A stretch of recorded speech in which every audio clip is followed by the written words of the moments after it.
থেকে আগত শিক্ষার্থীবৃন্দ, আমরা যে জায়গাটাতে এসেছি সেটা আমার জন্য নতুন। আমি এরকম একটা বিষয় সম্পর্কে কাজ করা হচ্ছে বাংলাদেশে।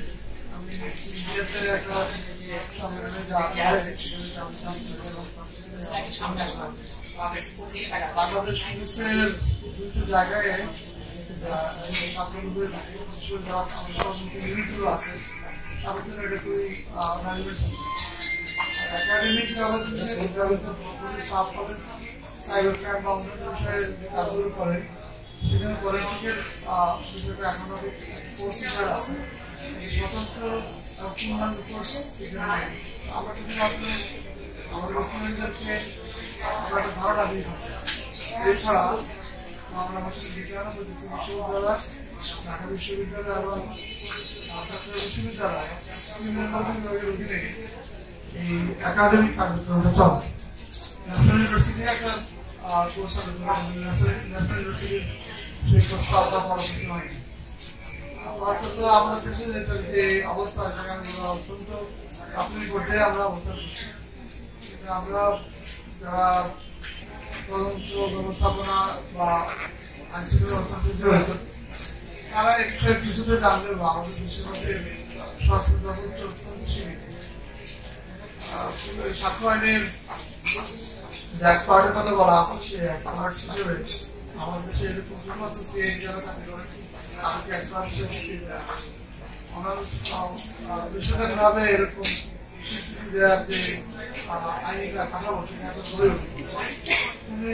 এই ধরনের কার্যক্রম বিরোধী বা আমি বিশ্বাস করি যে আমাদের এই ধরনের প্রবলেম যেগুলো আসবে সেগুলো আমরা সমাধান করতে পারবো। আরেকটা বিষয় গুরুত্বপূর্ণ সেটা হলো আমাদের যে তদন্ত ব্যবস্থাপনা সেটা অনেকটা অর্ডার বেস। আমরা কিছুটা আইটিতে প্রবেশ করছি মাত্র, বলা যায় না যে আমাদের খুব বেশি গুরুত্ব দিয়ে আছে। এখানেও সিআইডি একমাত্র প্রতিষ্ঠান যে প্রতিষ্ঠানের মধ্যে এখানে চর্চা লালন বা এই বিষয়ে পাঠদান সম্পন্ন হয়ে থাকে। অন্য প্রতিষ্ঠানগুলো তাত্ত্বিকভাবে কিছুটা হয়, কিন্তু সেই তাত্ত্বিকতা জায়গা বাস্তব প্রায়োগিক জায়গাটাতে একটা বড় ধরনের শূন্যতা বিরাজ করে। আমরা মনে করি যে এরকম একটা প্রতিষ্ঠান যদি গড়ে ওঠে তাহলে সেই প্রতিষ্ঠানটা এই শূন্যতা পূরণ করতে সক্ষম হবে।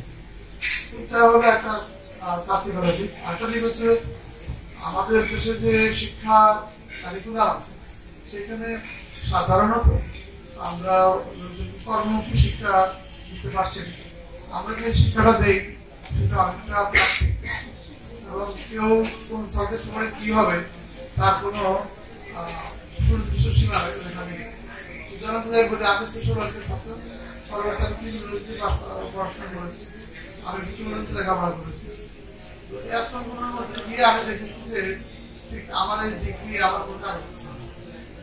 এই যেগুলো আমার পেশাগত দিক করার জন্য যে ধরনের একটা দক্ষতা অর্জন করা দরকার, দক্ষতা জায়গাটাতে সুবিধা অত্যন্ত বেশি। আমাদের দেশের আরেকটা জায়গা আছে যে এই সময়টা আমরা পার করছি, আমি গোল্ডেন এজের সময়।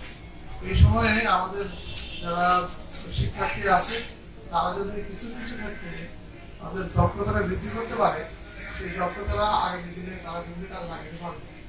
কারণ দক্ষতা থাকলে আমি উদাহরণ হিসেবে বলতে পারি, কারণ শুধুমাত্র কম্পিউটার চালানোর বিষয়ে দক্ষতা থাকে তাহলে কিন্তু সেই রাস্তার পাশে টাইপ মানে কাজ করলে অনেক ইয়ে করতে পারবে। আমরা উদাহরণ হিসেবে বলতে পারি, আমাদের সচিবালয়ের সামনে গেলে আমাদের জাতীয় প্রেস ক্লাবের সামনে গেলে আপনারা দেখবেন ওখানে কিছু লোক টাইপ করছে, এর আগে টাইপিস্ট, এখন তারা কম্পিউটার চলে আসছে। এই ইত্যাদি তাদের সংসদ চলছে। তার মানে তার বিশেষ যোগ্যতা আছে বলেই লোকজন তার কাছে যায় এবং তাদের লিঙ্কগুলো ফুলফিল করে এবং তারা জীবিকা নির্বাহ করে। এখনো আমরা পাড়া ভবনে দেখবেন যে কোনো দোকানে দেখা আছে এখানে ফর্ম পূরণ করা হয়, এই করা সে করা ইত্যাদি করা। তার মানে হলো যে জানাতে চায় যে এখানে দক্ষতা আছে। আমাদের শিক্ষার্থীরা পাস করলেও এখন একটা সিম্পল দক্ষতার ছাপ রাখতে পারছে না, যেটা আলটিমেটলি তার এই শিক্ষাকে কাগজের একটা সনদ ছাড়া সিম্পল অনুভব বলি যে এই জায়গাটা কাগজ অর্জন করেছি যে আমি এখন লেখাপড়া করেছি বা আমার জীবন চালানোর জন্য যে জায়গাটা আমার অ্যাডজাস্ট করা দরকার সেই জায়গায় আমি অ্যাডজাস্ট করতে পারি। এতগুলো নেতিবাচক কথা বলার পরেও আমি ইতিবাচক আমাদের মধ্যে আগ্রহ আছে, আমাদের উদ্যোগ আছে, আমাদের মধ্যে যারা ইয়াং আছে তারা আবিষ্কারের চেষ্টা করছে। আমরা সবাই কিন্তু সরকারি চাকরির জন্য অভাবনা দিচ্ছি। আমরা যেটা আসতে হবে বাংলাদেশে কেরানি থেকে শুরু করে কৃষি পর্যন্ত 12 লাখ লোক চাকরি করে, মাত্র 12 লাখ, আর বাকি লোক তো বেশি করে চাকরি করে। আপনি 12 লাখের মধ্যে আসতে পারেন, নাও আসতে পারেন, কিন্তু এই 12 লাখের যদি আপনার দৃষ্টি থাকে আপনার পিছিয়ে পড়বে।